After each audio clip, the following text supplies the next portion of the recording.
वक्फ board के लिए supreme court की तरफ से बहुत बड़ा झटका लगा है। हाँ, सुप्रीम कोर्ट ने वक्फ बोर्ड को बहुत बड़ा झटका दिया है। और झटका भी ऐसा नहीं है, ऐसा झटका है जिस केस को जीत चुके हैं उस केस पर दोबारा सुनवाई हुई और दोबारा सुनवाई के दौरान सुप्रीम कोर्ट ने वक्फ बोर्ड को चेतावनी भी दी है। यानी वक्फ बोर्ड के लिए साफ कह दिया है कि तुम इसको छोड़ दो, अगर ये तुम्हारी संपत्ति है तब भी तुम इसे छोड़ दो, तुम इस पर अपना दावा मत ठोको, तुम इसे अपनी प्रॉपर्टी मत बताओ। सुप्रीम कोर्ट कह रहा है, वक्फ बोर्ड से कह रहा है कि इस जगह को तुम छोड़ दीजिए। और ये जो याचिका सुप्रीम कोर्ट में वक्फ बोर्ड की तरफ से दाखिल की गई थी उस याचिका को भी खारिज कर दिया गया है। मैं आप लोगों को बता दूं, वो गुरुद्वारा है, उसे वहीं रहने दो। वक्फ बोर्ड की याचिका खारिज करते हुए बोला सुप्रीम कोर्ट। सुप्रीम कोर्ट ने बुधवार को दिल्ली वक्फ बोर्ड की उस याचिका को खारिज कर दिया जिसमें उसने शाहदरा में एक संपत्ति पर दावा ठोका था।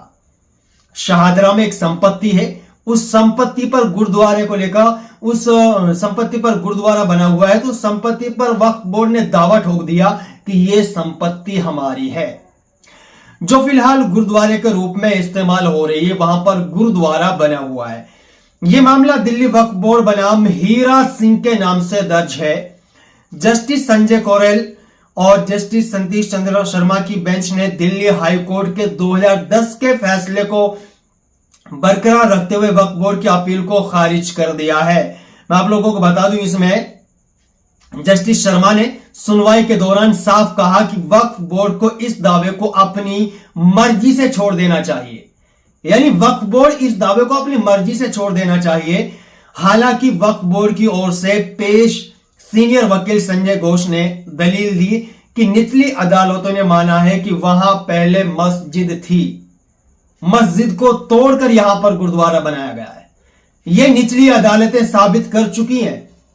सुप्रीम कोर्ट से निचले जो कोर्ट हैं वो ये साबित कर चुके हैं कि यहां पर पहले मस्जिद थी, मस्जिद के बाद में यहां पर गुरुद्वारा बनाया गया है। और उस गुरुद्वारे को लेकर अब सुप्रीम कोर्ट का कहना है कि इसे छोड़ दीजिए, इस पर कोई बहस मत कीजिए, यहां पर जो कुछ बना हुआ है उसे रहने दीजिए।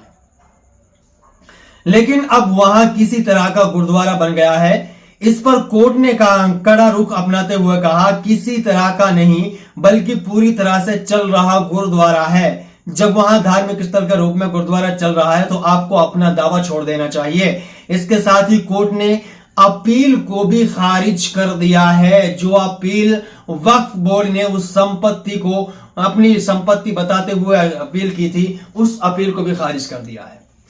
अब दरअसल यहां पर सवाल ये भी उठते हैं, बहुत सी ऐसी मस्जिदें हैं जिन्हें लेकर दावा किया जाता है कि यहां पर मंदिर थे और उन मस्जिदों को खोदने का ऑर्डर भी दिया जाता है। क्या मस्जिदों को देखते हुए नहीं कहा जा सकता कि यहां पर जो ढांचा बना हुआ है, जो इमारत बनी हुई है, वो पूजा स्थल है, उन्हें इसी हालत में छोड़ देना चाहिए। जब गुरुद्वारे की बात आई तो उसे गुरुद्वारे के लिए छोड़ देना चाहिए। वक्फ बोर्ड को अपनी अपील जो है वो वापस लेनी चाहिए। यानी गुरुद्वारे के लिए अलग नियम है, मस्जिद के लिए अलग नियम है। गुरुद्वारे को तोड़ने के लिए कोर्ट की तरफ से कोई फैसला नहीं आएगा, लेकिन मस्जिद को तोड़ने के लिए, मस्जिद को खोदने के लिए, मस्जिद को नीचे खोद कर उसके तह में से भाई साहब भगवान जी का जन्म हुआ है। यहां पर इस तरह के ऑर्डर दिए जाते हैं।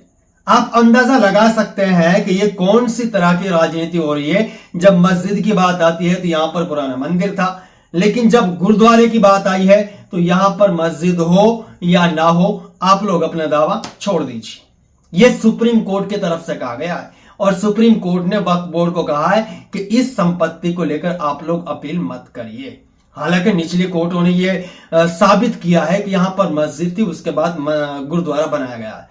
अब आप ये अंदाजा लगाइए, या तो सुप्रीम कोर्ट झूठ बोल रहा है या फिर उससे निचले जो कोर्ट हैं जिन्होंने ये साबित किया है कि यहां पर मस्जिद की जगह गुरुद्वारा बना है, वो झूठ बोल रहे हैं। आप लोग अपनी राय जरूर शेयर करें कि इसमें लोचा तो है, कितना लोचा।